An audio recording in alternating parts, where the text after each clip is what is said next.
Hi guys, welcome to another exciting Dead by Daylight video. This is a new series I'd like to get started on, just talking about the stream and patch notes that we'll be getting for the game.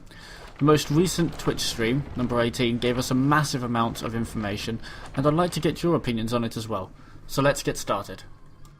So first off, the devs told us about some lobby fixes, which were very exciting.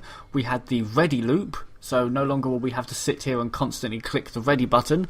No more lobby simulator, hopefully. It will just constantly loop us, won't tell us that we've failed to join a match or anything like that. We weren't particularly told how it would affect Survive with Friends, so we will have to see how that pans out as well.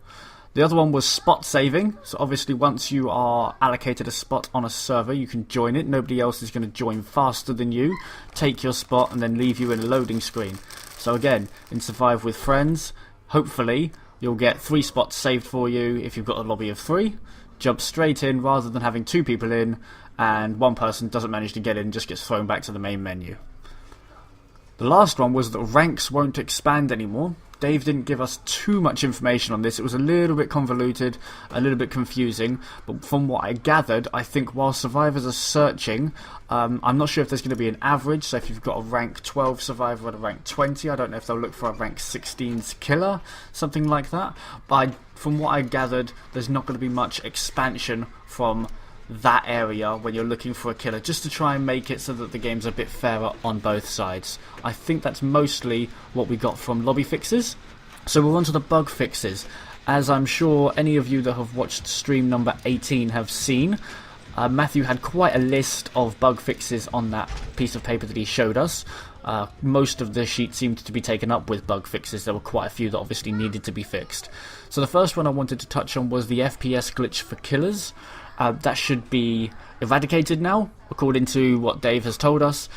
So obviously that's the 180 to 270 degree pan at the start of a game when you spawn into the trial should now be fixed. Should always go into the third person one rather than starting in first person. Having lots of clipping from the killer's headgear into your frame. So obviously if you played the killer, his mask would be bobbing up and down in front of your face and it'd be really... it's distracting. It made the game a lot harder to play, so hopefully that's been fixed. Matthew also touched on a point that Dave also mentioned on as well, is that when you're on the hook and a teammate comes up, starts to unhook you and then thinks, oh, bugger that, there's the killer's on his way, I'll stop. You obviously thought, well, we'll stop pressing space then, and you die instantly. That has been fixed. We didn't get any information on how it's been fixed, what sort of mechanics are in there, but apparently it has been fixed in some way or another. Okay, the next thing that the developers told us about was a public beta. Now, this is going to be a test environment, obviously, that they're able to put new, different ideas that they've decided that are, you know, sort of worthy to be tested. Now, rather than releasing them to all of us and possibly creating chaos in the ranked games, there's going to be a public test environment where no data is saved whatsoever. You can't bring your profiles over or anything like that. So if you earn 100,000 blood points in a game because there's a glitch, that's not going to carry over, unfortunately, as awesome as that would be. Everything in the public test environment is completely unsaved, and it is entirely down to you whether you're able to opt in or not. It's more than likely going to go through the game's properties on Steam, so you can instantly access betas and stuff through there. They'll give us a code that we can just sort of select, pop it in, bang, downloads it, kind of like Killing Floor 2 has now with its preview as well, and they'll put all sorts of different things in there before they release them to the ranked matches and stuff like that are live.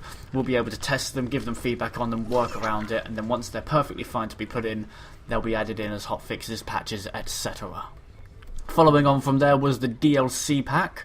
We had cosmetic items for the survivors, we all saw them. Each survivor in turn getting a nice little touch from the 80s. Claudette has now got an even more brighter outfit than obviously Pizza Dwight, the legendary. She's an entirely white lab coat that you can see from the other side of the map, I imagine. It's not going to be easy to hide with that, though if you are aiming to go with a massive white coat, I don't think your ideology behind stealth is really high. I think you're trying to flaunt yourself there, trying to just get yourself chased, essentially, which could be a tactic that some survivors use, of course. Let me know what your thoughts are on these guys. Obviously this DLC pack is entirely cosmetic and has no effect on gameplay. You don't get any advantages from it other than obviously you're wearing different clothing with some of your survivors. This is going to be a paid DLC. They've not released a price for it as I'm aware of now, so we'll have to wait and see what they give us in the future. The next was new items, add-ons and offerings. Now for this part of the gameplay I'm just going to shut it down for a moment so I can show you this screenshot I captured from the stream, just so you guys can fully see exactly what we're talking about. What we've got here is obviously at the top you can see there are items, the middle 4 rows contain some add-ons, and then we've got the a few new offerings down the bottom as well. And there's a couple of things I wanted to point out here. Okay, this little item here and this one here weaker versions of what we currently know as obviously the med kit and the toolkit, so they'll be a bit rubbisher versions. Obviously they'll probably have less charges, less effects, stuff like that. Then we've got these other items here that I'll just highlight. These are sort of super versions of the med kit and the toolkit. They've basically already got add-ons with them, but you can still add add-ons. They sort of get add-ons with them anyway. It's like having them preloaded essentially. So they're just better versions of the equipment that we know and love at the moment. We've also got a couple of flashlights sitting up there as well, so hopefully we'll have more powerful versions of that. I just feel like personally at the moment I can't aim the flashlight for shit. It is really difficult for me. We've got the broken key, which won't be able to unlock the hatch, but you'll still be able to use all those add-ons that you do have for the skeleton key for the skeleton key that you don't have, basically, because it's so rare. And it seems like that's possibly a new skeleton key. I don't know if it's the same one. It looks a little bit different. If it is the same one, it looks like it's being dropped down to just very rare rather than being ultra rare. If it could possibly be one that contains a 50% chance of unlocking the hatch, something like that. I don't know, we'll have to wait and see because I'm not entirely sure. It looks relatively similar to the one we already know.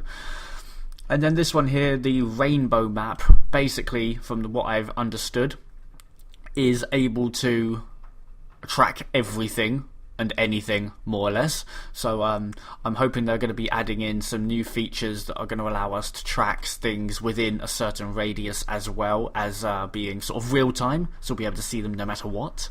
Sort of like a mystical piece of equipment rather than being a regular map, as we again as the item we know. So we'll move on to the add-ons. There's a couple of things in here. My good friend that I play with, Lukekmia, is pointed these two items out here. One's uncommon, one's rare. Now obviously we've got the 4 skulls. I imagine is something to do with the survivors, possibly an add-on for the rainbow map where you can track survivors within a certain distance of yourselves. But then we were thinking on a lateral level, if that's how that's working, then potentially the other one looking like hooks, we'd be able to track hooks, but there's already the red twine for that, where you can track hooks, and obviously that's not within a certain distance, so I'm not sure what those are. They're going to be something we're going to need to look at. And then there's one next to it that looks like it's got directions and things like that on it. Again, I think that's going to be for the map, possibly the rainbow map as well, that's going to give a new dynamic into the game and certainly make it a little bit more interesting to us. The last ones in here, most of them are pretty self-explanatory. They look like they're just going to aid the other items we already know in better ways. Most of the top row, if not all of it, seems to be for the med kit, toolbox and flashlight, just increasing the various aspects of those items. There's a couple of things in there that we can see for the nurse, obviously, but there's these items here, these 7, I'll just highlight those there. They seem to be evasive. Not entirely sure what these items are going to be. Very interested in what they are. There's a couple of them that seem to be upgrades. In fact, the first 3, yeah, I'd say it's the first 4, sorry. The first 4 seem to be... no, let's go with the first 3. The first 3, sorry, yeah. The first 3 seem to be the base ones, and then the other 4 are upgrades in various quantities of those ones. So it's going to be interesting to see if there's something special going on there. One of them looks like a human in some way, shape or form, in a crude drawing of that.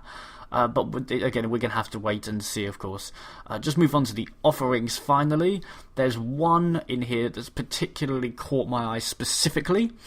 But let's start at the beginning. We've got the what looks like more chalk pouches that allows you to get a little bit of luck. Hopefully they look more like uncommon versions, so it might increase your luck, maybe let's say considerably. So you've got a little bit more chance of getting off the hook or wiggling. It could help with those sorts of things that you just need that little bit of luck for, and hopefully it will give you that little kick that you need. Then we'll just move on a little bit further on for the moment. We've got the green envelope, which I'm assuming, hopefully, fingers crossed, is 50% in all blood points for the end of the match, which would be very lucrative, especially if you manage to score high. Imagine that, you get a full 8,000 across the spectrum. Well then, you've earned exactly 32,000 there, and then you can add another 16,000 onto that. So 48,000 in one game is going to be a rare thing, but obviously really well worth it, and good luck to you guys if you go for it, obviously, but yeah, there's going to be considerable amount of luck involved there as well. We've got a couple more coins there. One of them looks like obviously it will create, and one looks like it will take away. Not entirely sure on the statistics there. Could be -2, could be +2. That could have some serious side effects, obviously. If 4 survivors were to add 2 each, then there's another 8 chests in the game, and I don't think there's that many placeholders in a given map for that. And then we've got similar sort of thing there, but for the sacrificial hooks. So the last part of this bit I wanted to talk to you guys about was just this one here. This looks like it looks like a girl praying. Now, I didn't have too much to think on this. The only thing that's really struck me from here is that it's possibly an offering that may just allow a survivor to get themselves up from the dying state. I can't think of much else, because she's sort of down already, and her lowered stature is sort of giving me that, but I can't see much else really coming from that. It being a rare offering would certainly make the game a little bit more interesting, especially if the killer is just going to down everyone. Okay, so let's move on to the next section. Okay guys, the next part is something I've been pushing for personally for a little while. This is the nurse changes. A lot of you obviously are mixed between these two. We've got killers, we've got survivors. And I'm not looking for the nurse to be nerfed entirely. She's got an extremely valuable power there. The ability to blink is fantastic. I just think that obviously because it's the ability to move from one place to another incredibly quickly, I feel it's an extremely difficult thing to balance. I'm happy that the developers of Matt have thought to go ahead and change these things, try and give it another spectrum so that we could sort of go with it here and hopefully see where this takes us. Hopefully this will lead us more towards the final balance that obviously all killers and survivors are looking for. So they touched on various things the nurse is going to have changed. Her default speed is going to be slightly reduced, so she's going to be even slightly slower, she'll be slightly slower than she currently is. I imagine it's not going to be too much because she's already nearly the same speed as the survivors. She just has a very small edge over them. But I think this is mainly compensated by the fact that blink is an extremely useful and very well used skill all around. Her audio cues have changed as well. So for survivors out here, we're going to be able to hear her and base off of our hearing on the basis that you're not using speakers from a Windows 98 PC.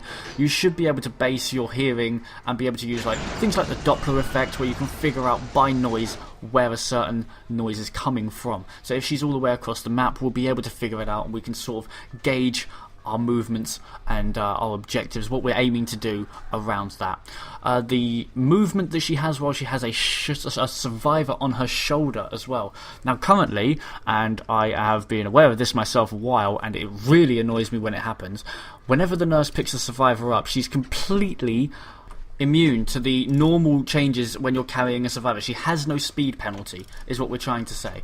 So that is a bug that has been prevalent since the nurse was released, and Dave mentioned that it's finally been fixed. Hopefully once this update comes out, she'll be moving a little bit slower once there's a survivor, and she won't just be speeding across the map like there's nothing on her shoulder, because survivors do weigh a bit.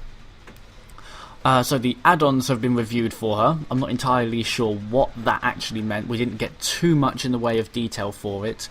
But we were made a point of saying that you will not get any more than a maximum of 5 blinks. Now at the moment, I am well aware there are definitely 2 add-ons that give an extra 2 blinks in the chain. I imagine they'll stack now. but I imagine there's only going to be one that gives an extra 2. We'll touch on that a little bit later. She can now be stunned while she is charging her blink. I think that's the right terminology from what I'm understanding that we were told. So if she's currently charging a blink and you can whack a pallet down on her face as she's doing so, it will stun her, and I'm imagining also cancel the blink charge as well. A nurse's cooling has been slightly reduced as well, so the range, for example, at the maximum used to be 32 meters. It's only been slightly reduced. It's now down to about 28 for the maximum. Obviously, that's tier 3. So that's not been entirely nerfed, but obviously, hopefully the idea is that we're going to be able to sort of swarm the nurse, things like that. Just try and make sure that anyone that's injured has got plenty of time to get away to a nice safe zone and heal there. Obviously, if we are swarming, you've got a maximum chance of getting another person injured, which is a bit of a pain. Nevertheless, the last thing we needed to touch on for the nurse's changes was that the maximum number of default blinks has been reduced from 3 down to 2, which I think is fantastic because 3 was ridiculous. Anyone could just jump in with a nurse that has no add-ons or anything like that. And I mean, a trapper can only take 1 trap at a time without the trapper bag. So I feel that's a valid change. Blink needed to be reduced slightly so it wasn't as effective without using some add-ons that obviously are expendable. So now that there's only 2, this is where I came off of on the add-ons. I believe that one of the 2 additions, one of the ones that gave you 2 additional chain blinks, will probably be brought down to 1 instead, so that you can then only have, with those 2 stacking, a maximum of 5 blinks. That's the idea from what we got from the developers in the stream. So we'll move on to a few more bits and pieces that are going to be added in.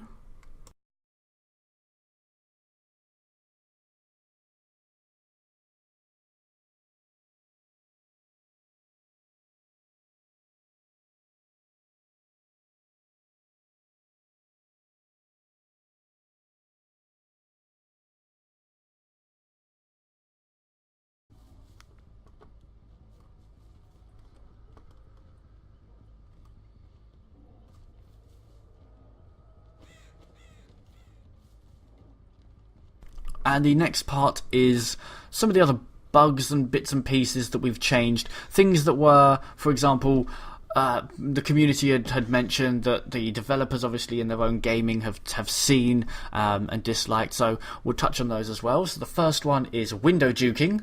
This is very prevalent if anybody has played the Disturbed Ward map on your Crotus Pren Asylum. You'll notice that there are points where you can go through the window constantly and juke a killer basically indefinitely. So on that basis, what they've done is added the entity blocking mechanism, so that if you are using that window too often, the entity will pop down just occasionally and will block the window off. That'll only be for you. Other survivors and the killer will still be able to use that window, but if you try, you'll probably get pushed back. So obviously take this under note if you are one of those that likes to do window juking. Now obviously at some points you do need to be able to do things like this, but if you use it for and as an infinite, that's not acceptable. Okay, these are the things obviously that mean killers will camp us. These are why these things happen. So we want to keep our dirty tricks basically down to a minimum, and then hopefully the killers will follow suit. We can all enjoy the game to its best potential. Infinite possibilities, they're sort of looking into those as well. I imagine, for example, the Harvester, it kind of is a window at the end of the day. It's the same sort of thing, but obviously it doesn't have a fixed top to it, basically. I still think the entity can whack something down there that will stop us jumping through constantly over and over again. That'll fix the infinite possibility of using harvesters and more or less anything else. So anything that comes down to the ability to infinitely juke a killer and basically gives survivors a massive advantage, which is really not on because that's not part of the game. Obviously you want the game to be a cat and mouse hide and seek sort of thing. These sorts of things, they're being put a stop to. So we didn't want to just obviously stay with the survivors. There are problems that the killers have against us, and one of the massive ones is camping. So they only touched briefly on it. I think Dave said that they know camping is an issue. They wanted to sort it out.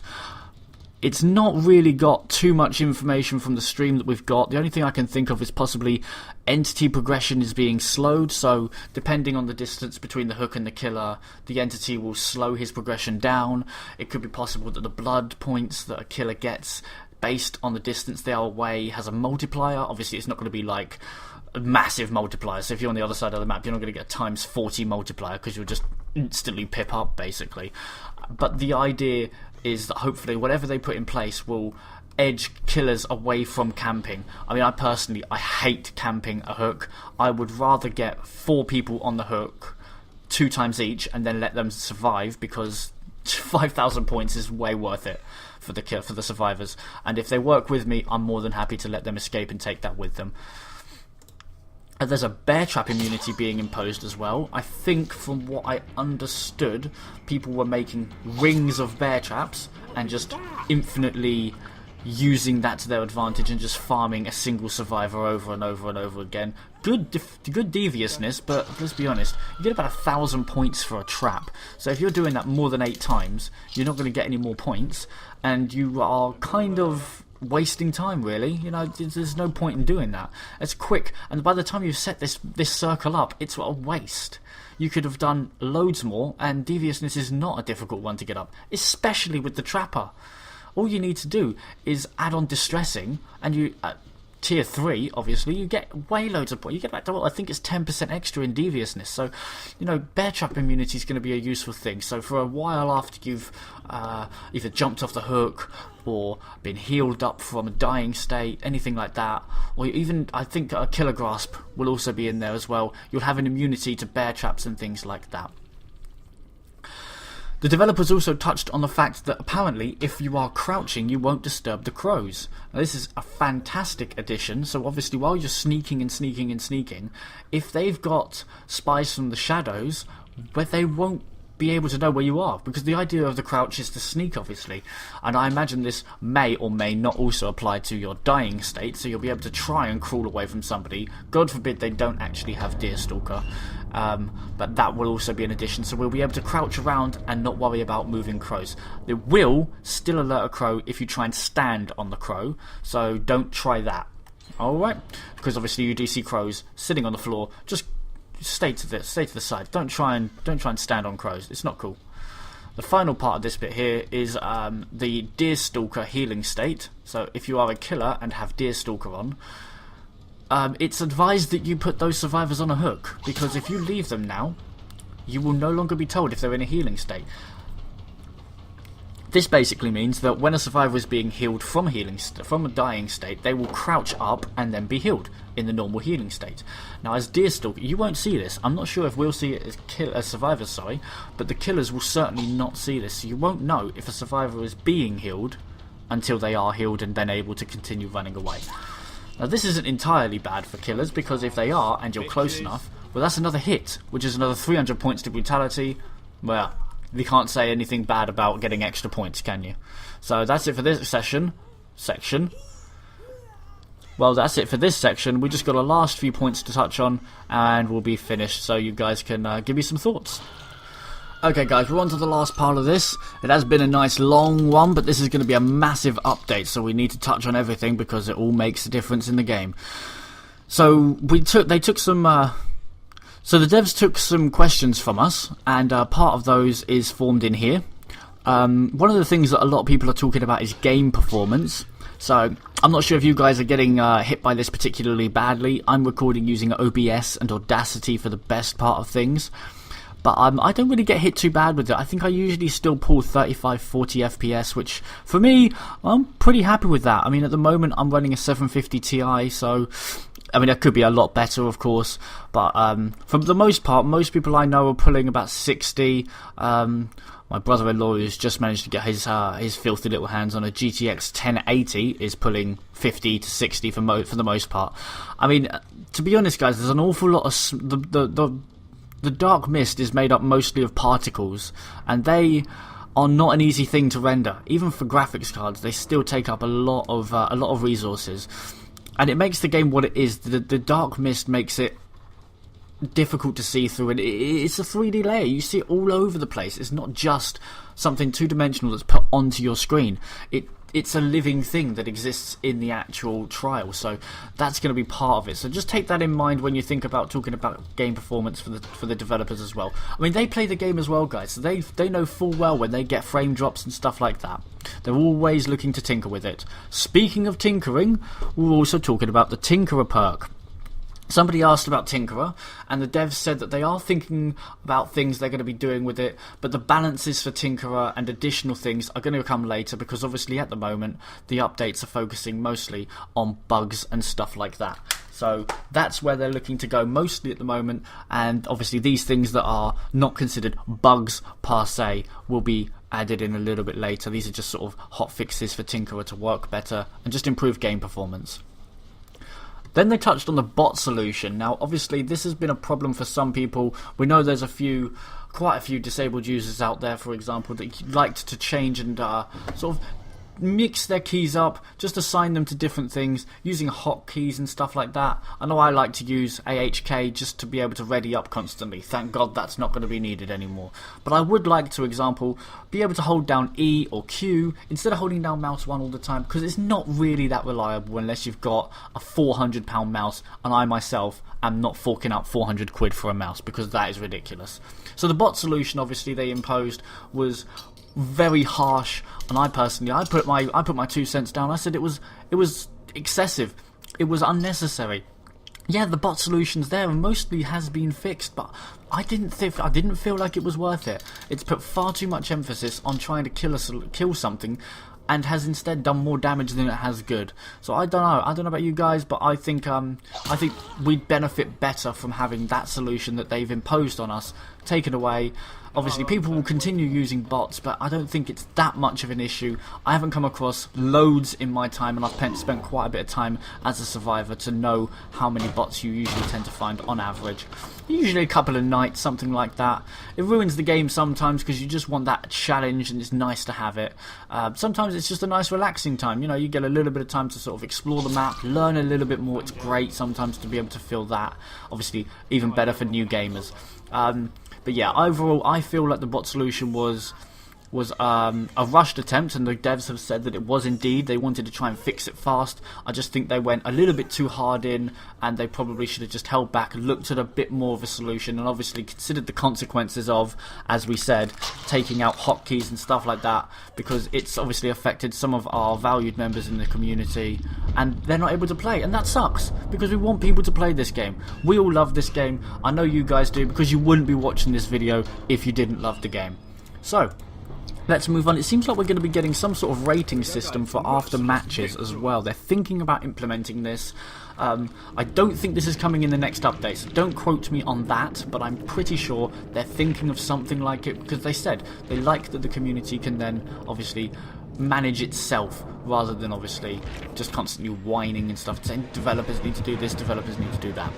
So I think Dave mentioned something from League of Legends. Not a game I've played, so I wouldn't know, but those of you guys who do know League of Legends will be able to mention it. Just give us a quick overview of what it is. But I think it's something like, I think Overwatch has got something like it, where you can just sort of say how good you felt the match went, things like that. So basically, if a killer has been a douche, or if a survivor has been a douche, either way around, if they're just abusing bugs, if they're trying to get an upper hand, they're just playing like trash, which people do unfortunately, and it ruins the game. There's a solution for it now. Well, not a solution, but not now either. But they're thinking about implementing something, so we'll be able to report them. I think basically the way it works is there's going to be a threshold where when they get enough reports, they will then start monitoring the gameplay and antics of that player. If something dodgy is going on, whack, there you go, and they'll end up getting penalised for it in some way or another. D-ranks, blood point loss, bans, God knows what the developers are planning. I'm not a developer, I can't tell you.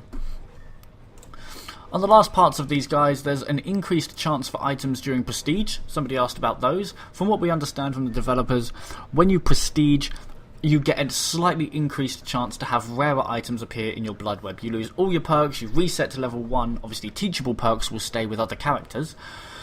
But when you reset, all of that's gone. You start over with that character from level 1, moving up with the prestige, and from that, you'll have a better chance of getting rarer items in the blood web. So things that you don't usually see, things like skeleton keys and the items obviously that are being added in, the higher their value, the higher their rarity, the more chance you've got for the better prestige level you have. And I think the developers are planning at some point in adding more prestige levels. We've only got 3 at the moment, but the more you get, the higher prestige you are, the better chance you've got of getting those items, and they'll appear a bit more frequently. So just moving on slightly, we've got the last 2 points here. The flashlight and pallet saves. I do believe that Dave said they've actually already been worked into the update that we're expecting in September. So they should be in there already. These are things that obviously you've been able to pull pallets down to free survivors and flashlights as well. These things, they don't happen anymore at the moment, unfortunately. Something in patch 1.1.1 managed to break that, unfortunately. So they've managed to put this into this new update that's coming out, and that's been patched. So now flashlight and pallet saves will become a thing again. And the last point that somebody made that I've never heard before actually, and I've looked at the forums quite a bit, is being able to startle the crows using the flashlight as well. And this is a really interesting idea, that you're going to be able to basically use a distraction to lure the killer away from somewhere, and hopefully they'll fall for it if you're a survivor. Obviously, if you're a killer, maybe you'll get used to how you'll be able to work with it. The developers have also got a plan for, or are thinking about a plan for, some sort of distraction item. So I don't know if there's going to be like some sort of device that makes noise or something like that that's just going to draw the killer to you. Or wherever you put it, of course, that's something they're looking at. But at the moment, the flashlight bird startle is something they've recently now become aware of, because they mentioned it in the stream. So it's a very good concept, and hopefully that will come in, not this update, I'm fairly certain, but hopefully it will come in one of the future ones. So that's it for this video, guys. It was a really long one, massive update. I don't know about you guys, but I am really excited for it. We haven't got too much longer in September, and hopefully it's going to come sooner rather than later. I know I'm always watching it. As soon as I load Steam up, I'm checking to see if Dead by Daylight needs an update, and as soon as it does, I'm downloading that sucker and getting straight on to see how this game now portrays itself. It's going to be awesome, guys. If you've got any comments, questions or anything, pop them in the box below. You can always contact me on Steam, or even just pop something into the discussions and then send me a link. I'll be sure to get involved. Okay, so that's it for this video, guys. Really hope you enjoyed it as much as I did making it. Super excited for this update. So don't forget to leave a like if you did, and subscribe if you're new. I'll see you on the next one.